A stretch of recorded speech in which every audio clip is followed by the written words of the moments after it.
अस्सलाम वालेकुम।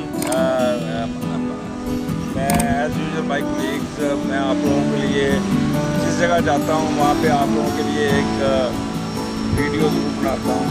मैं आज राजनपुर आया हूँ और ये फोर्ट मिठन की कंपटीशन है जहाँ पे मजीद साहब SDFO हैं और चौधरी अजहर जो DFO हैं और मेरे साथ डॉन टीवी के अखबार के नुमाइंदा भी है। इनको मैं लेके आया हूँ कि आप आए और देखें कि इस रोड एरिए में लोगों ने क्या कैसा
खड़ा हूँ और यहाँ पे शीशम क्राफ्ट अगर आप देखें ये 2016 में लगाई गई थी जब मैं पहले यहाँ पे चीफ कंजर्वेटर था।